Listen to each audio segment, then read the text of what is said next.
आपने ये जो आपका लोगो है उसको आपने पहना है, लेकिन लड़ाई बहुत लंबी है और जहां पर आप लोग सिमटे हुए हैं वहां पर कुछ आगे दिख नहीं रहा है। किस बना पर आपको लगता है कि आप महिलाओं को 40% टिकट देंगे तो आपकी पार्टी कमाल कर देगी? मैं दो बातें बोलूंगी, मेरा गला थोड़ा खराब है और मैं आशा करती हूं कि मैं किसी के बीच में नहीं बोल रही हूं, मेरे बीच में कोई नहीं बोलेगा, क्योंकि अदम गोंडवी की बात हुई। अदम गोंडवी की दो लाइनें मैं भी बोलना चाहती हूं। तुम्हारी फाइलों में गांव का मौसम गुलाबी है, मगर ये आंकड़े झूठे, ये दावे किताबी है। सच बात तो यह है कि उत्तर प्रदेश में इस तरह विज्ञापन जिस तरह से दिखाए जाते हैं, पूरा शहर, आप लखनऊ चले जाइए, कोई चौराहा नहीं है, कोई चौबारा नहीं है जो होर्डिंग से, झूठे दावों से पटा नहीं हुआ है। चाहे वो कोरोना काल की बातें हो, चाहे वो महिला सुरक्षा की बात हो, चाहे वो बेरोजगारों की बात हो, चाहे वो किसानों की बात हो। और सच तो ये है कि जितना शोषण हर वर्ग का उत्तर प्रदेश में आज योगी सरकार में हुआ है, शायद इससे पहले कभी ना हुआ हो। आपने क्योंकि महिलाओं की बात करी, आपने 40% महिलाओं के हमारे इस वादे की बात करी। मुझे ऐसा लगता है कि कुछ चीजें, और क्योंकि यहां पर रंगों की बात हो रही थी, मैं जरूर ये कहूंगी कि राजनीति को रंगों में मत बांटिए। रंग की अपनी रौनक होती है, रंग का अपना तेज होता है। खैर, महिलाओं के 40% की आपने बात करी। मुझे ऐसा लगता है कि कुछ मुद्दे अंजना जी ऐसे हैं जो शायद राजनीति से, शायद चुनावों से, शायद आंकड़ों से ज्यादा हैं, और मुझे दुख होता है ये कहते हुए, और ये पहले हो जाना चाहिए था। इसमें मैं कांग्रेस को भी दोषी मानती हूं। आज सदन में और आज विधानसभा में महिलाओं की उपस्थिति मिलाकर 15% से हिंदुस्तान में कम है। कभी तो ऐसा वक्त आएगा जब हम महिलाओं की बात करेंगे। हर क्षेत्र में महिला है। राजनीति में महिला के आने का सबसे बड़ा विरोध क्या है? 30 लाख पंचायती राज में 10 लाख महिलाएं हैं, लेकिन नेक्स्ट जो आता है विधानसभा, उसमें सिर्फ 334 महिला विधायक है। क्यों है ऐसा? क्योंकि पार्टियां महिला विधायकों को, महिला प्रत्याशियों को टिकट नहीं देती। हम अगर इस पर संजय जी, हम लोग एक शो कर लेंगे, पूरा 1 घंटे का शो, तमाम डेटा इकट्ठा। मैं जानना चाहती हूँ, क्या भाजपा ये करने की कुवत रखती है? वो फुल मेजोरिटी में है, क्या वो 33% आरक्षण करेंगे? इस बात का मैं जवाब चाहती हूँ। छोटा सा जवाब। और एक महिला मंत्रिमंडल का विस्तार हुआ, दे दिया 40% महिलाओं को। दीजिए ना, छत्तीसगढ़ में दीजिए, प्रतिनिधिमंडल दीजिए, प्रतिनिधि दीजिए, पंजाब में दीजिए, जहां आप हैं सत्ता में। आप हमसे कुव्वत पूछ रहे हैं, जहां कुव्वत है आपकी करके दिखाइए तो। और आपने बहुत अच्छा कहा कि तरह तरह के आपको पोस्टर नजर आ रहे हैं, बहुत गलत नजर आ रहे हैं। मत देखिए पोस्टर की तरफ। लखनऊ कांग्रेस कार्यालय देखिए, जहां राजस्थान से आया हुआ बेरोजगार स्वर्गीय राजीव गांधी जी की मूर्ति के आगे जाके साष्टांग दंडवत कर रहा है कि बहन प्रियंका हमारी बात तो सुन लीजिए।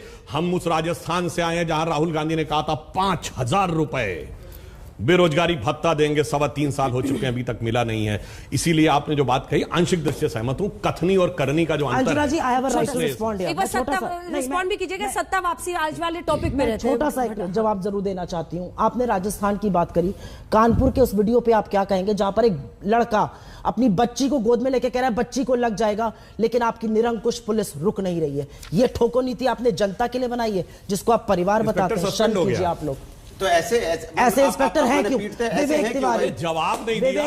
वो अलवर का वो दलित जिसको पीट के मार दिया गया क्योंकि पीटने वाले समुदाय विशेष के लोग थे, इसलिए आप लोगों के मुंह में दही जम गया। जल्दी से संजय जी, जो आंकड़े हमने दिखाए हैं, क्या ऐसी सूरत कहीं से आपको बनती हुई दिख रही है कि इतना बड़ा इतिहास परिवर्तन हो सकता है? सत्ता में किसी की वापसी नहीं हुई अभी तक। नहीं, जो आंकड़े दिखाए जा रहे हैं उसके हिसाब से तो बहुत स्पष्ट है कि किसी भी मुख्यमंत्री के लिए दोबारा चुनाव में जीत के आने की संभावना बहुत कम रही है यूपी में। आंकड़े बहुत साफ दिखाई दे रहे हैं, दिखा रहे हैं।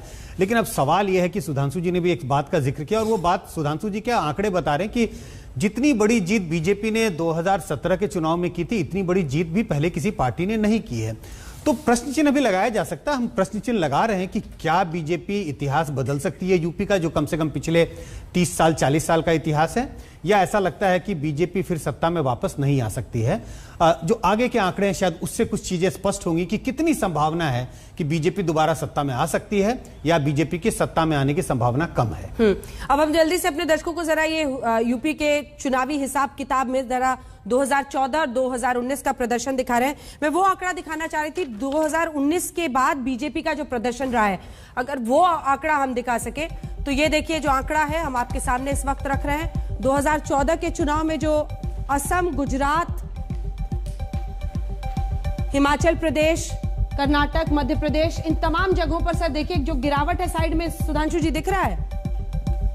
2014 के चुनाव के बाद हम प्रधानमंत्री नरेंद्र मोदी की सत्ता में मतलब उनके काबिज होने के बाद, वापसी तो नहीं कहलाएगी, काबिज होने के बाद असम हो, गुजरात हो, हिमाचल हो, कर्नाटक हो, मध्य प्रदेश हो, राजस्थान हो, 7 से लेकर 16, 5 से लेकर 16 कह लीजिए, इतना परसेंटेज गिरावट इन तमाम राज्यों में आया है। हम फिर 2019 का भी दिखाएंगे, उसके बाद भी महाराष्ट्र, हरियाणा, झारखंड, दिल्ली, बिहार, जो औसतन है लगभग 13% गिरावट वोट परसेंटेज में आई है।